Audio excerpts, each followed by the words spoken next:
કલ્પવૃક્ષ કિચનમાં આપ સૌનું હાર્દિક સ્વાગત છે. કલ્પવૃક્ષ પરિવારને ભાવથી જય સ્વામિનારાયણ, જય શ્રી કૃષ્ણ, જય સિયારામ, હર હર મહાદેવ, રાધે રાધે. આજે આપણે એકાદશી સ્પેશિયલ અથવા તો વ્રત અને ઉપવાસમાં બનાવતા હોઈએ એવી સાબુદાણાની ખીચડી બનાવવાના છીએ. હાલાકી સાબુદાણાની ખીચડી આપણે પહેલાં પણ આપેલી જ છે, પણ છતાં પણ લોકોને પ્રશ્ન થતો હોય છે કે સ્વામી, સાબુદાણાની ખીચડીની અંદર શું આ વસ્તુ નાખી શકાય? અમુક પ્રકારના શાકભાજી છે, શું એ નાખી શકાય? તો આજે આપણે બધું જ ક્લિયર કરીશું અને કોઈને પણ મનમાં સંશય ના રહે અને સંતોષપૂર્વક સાબુદાણાની ખીચડી બનાવી શકે એવો આપણે પ્રયાસ કરવાના છીએ. તો વિડીયોમાં છેક સુધી જોડાયેલા રહેજો. સૌ ભક્તોને રાધે રાધે.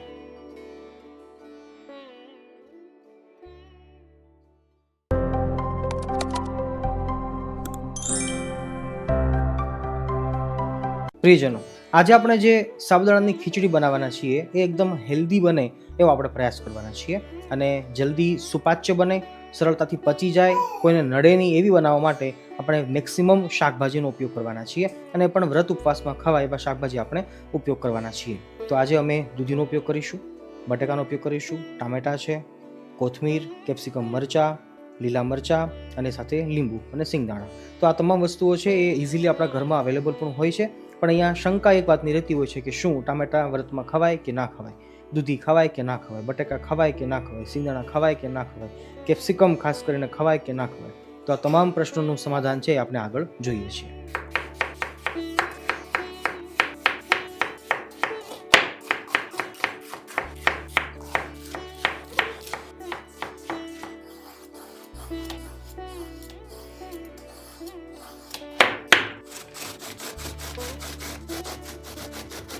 પ્રિયજનો, તમામ શાકભાજીને કટિંગ કરી લીધા બાદ હવે સાબુદાણાને જોઈએ. તો મેં 1.5 થી 2 કલાક પહેલાં જ સાબુદાણા પલાળેલા અને પલાળેલા હવે જોઈએ છીએ તો આઈ થિંક આ રેડી છે કૂક થવા માટે. ઓછામાં ઓછા 1.5 થી 2 કલાક સુધી તો રાખવા જોઈએ. બાકી ઝડપથી કરી લઈએ તો પણ ચાલે છે, પણ કાચા રહેવાની શક્યતા વધારે રહે છે. હાલાકી અલગ અલગ બીજી પદ્ધતિ પણ છે ઇન્સ્ટન્ટ બનાવવા માટેની, પણ આપણે નેક્સ્ટ ફરીવાર ક્યારેક જોઈ લઈશું. એકાદશી માટે બનાવીએ છીએ એટલે આપણે ઘીથી વઘાર લઈ રહ્યા છીએ. યથાશક્તિ આપણે ઘી ઓછું હતું લઈ શકીએ. અમે હાલ અમારી ઘરની ગૌશાળાનું ગીર ગાયનું ચોખ્ખું ઘી ઉપયોગ કરી રહ્યા છીએ. તમે પણ જો જોઈતું હોય તો મંગાવી શકો છો. અમારા ગુરુકુળની ગીર ગાયોનું ઘી હવે આખા ગુજરાતમાં અને ગુજરાતની બહાર મુંબઈ સુધી પણ અમે ફ્રી હોમ ડિલિવરી પહોંચાડીએ છીએ. ઘી ચોખ્ખું છે, શુદ્ધ છે અને ભેળસેળ રહિત છે. એની જવાબદારી અમારી છે. વધારે નહીં, પરંતુ એટલું ચોક્કસ કહીશ કે અત્યારના સમયમાં તમારા અને પરિવારના શરીરને સારા રાખવા માટે ઘી, તેલ, દૂધ આ બધું ઓછું ખાજો પણ શુદ્ધ ખાજો. અને જ્યારે શુદ્ધ ઘીની જરૂર પડે ત્યારે અમને જરૂરિયાત કરજો. સ્ક્રીન ઉપર તમને નંબર દેખાતો હશે. વધારે માહિતી માટે તમે કોલ પણ કરી શકો છો. જય ગૌ માતા. ફરાળ માટે બનાવી રહ્યા છીએ એટલે આપણે ફક્ત જીરુંથી વઘાર લઈએ છીએ, રાઈ નથી નાખતા. જોકે અમે પરંપરાગત ખાતા આવીએ છીએ, પણ આજે હું સ્કીપ કરું છું કારણ કે આપણે એની વિશે ડિટેલમાં ચર્ચા કરવાની છે. જીરું ફૂટ્યા બાદ તરત જ લીલી મરચી અને જોડે બટાકાના ટુકડા મીડિયમ ઝીણા કર્યા છે એટલે પાકતા જાજી વાર નહીં લાગે.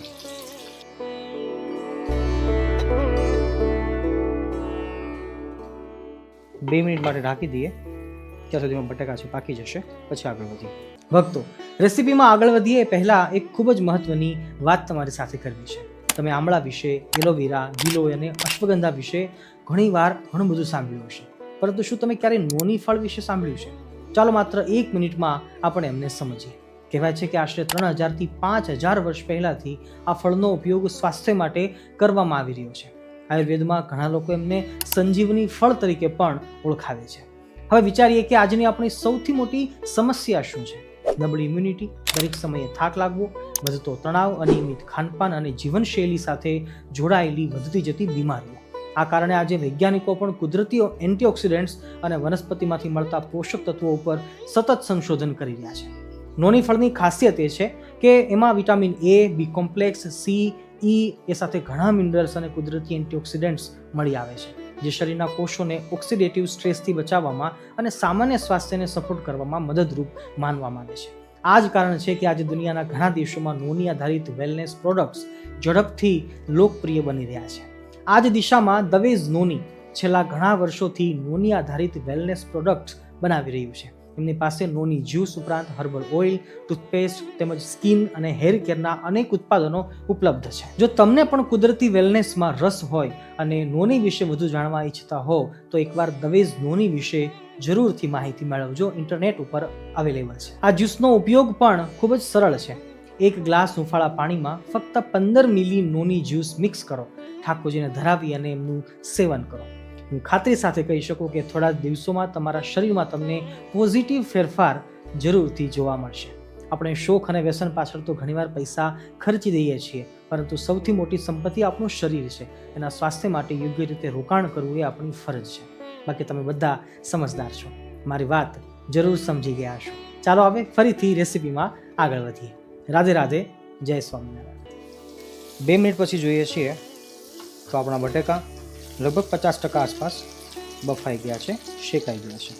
બસ હવે આપણે આપણી જે દૂધી છે છીણેલી એનો ઉપયોગ કરી રહ્યા છીએ. સારી રીતે દૂધીને ચલાવી લઈએ અને 3 થી 4 મિનિટનો ટાઈમ આપણે દૂધીને આપી દઈએ. ઢાંકીને પકાવીશું તો ઝડપથી પાકશે. દૂધીને પકાવવા માટે થોડુંક નમક નાખી દઈશું તો ઝડપથી એ પાકશે. ભક્તો, ઘણીવાર ઘણા બધા લોકોને પ્રશ્ન થતો હોય છે કે સ્વામી, આપણે અમુક વસ્તુઓ વ્રત ઉપવાસમાં ખાઈ શકાય કે ન ખાઈ શકાય. દાખલા તરીકે અમે વ્રત ઉપવાસની અંદર જનરલી રાઈ કે જીરાનો ઉપયોગ કરતા હોઈએ છીએ, લીલી મરચી કે આદુનો પણ ઉપયોગ કરતા હોઈએ છીએ, ક્યારેક ક્યારેક કેપ્સિકમ મરચાંનો પણ ઉપયોગ કરતા હોઈએ છીએ, જેમ આપણે આજ કરી રહ્યા છીએ.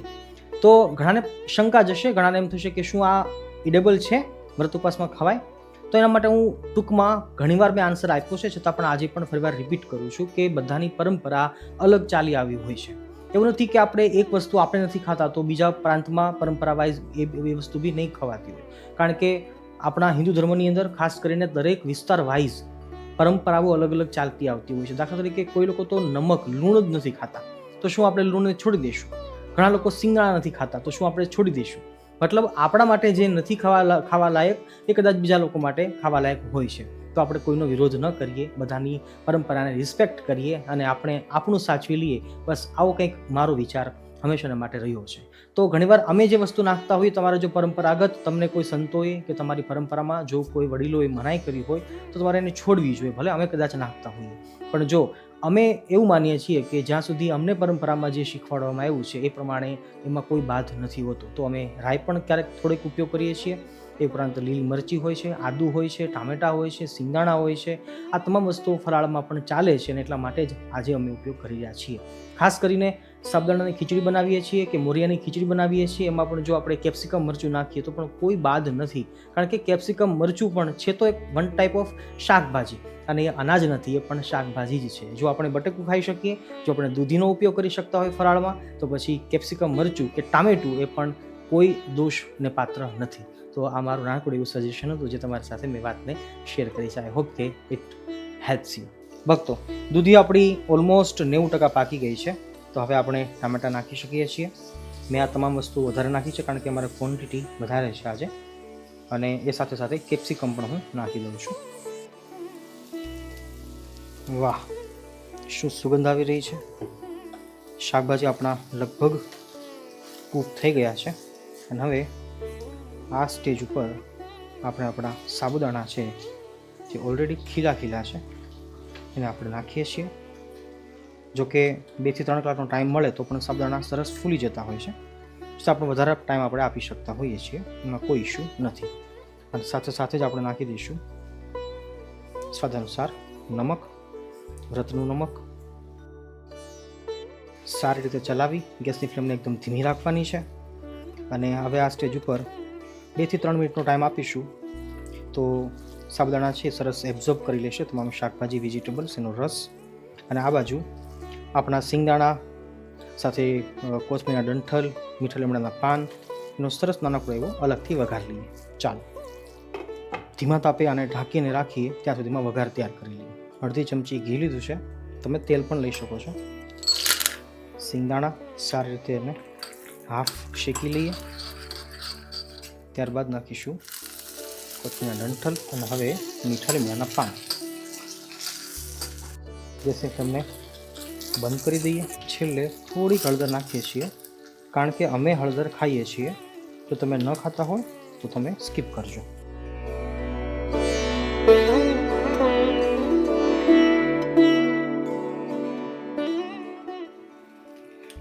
લીંબુ નાખી દઈએ સ્વાદ અનુસાર.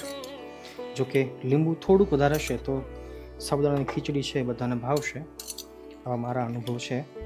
છતાં તમે તમારા પરિવાર અને તમારી રુચિને ધ્યાનમાં રાખીને કરી શકો છો.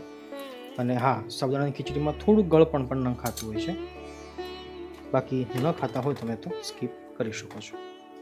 આપણી સાબુદાણાની વેજીટેબલ ખીચડી બનીને તૈયાર છે. મને ભરોસો છે કે આ ખીચડી ખાધા પછી કોઈને અપચો નહીં થાય અને સરળતાથી ઇઝીલી પચી જાય એવી સરસ મજાની એક ખીચડી બનીને તૈયાર છે.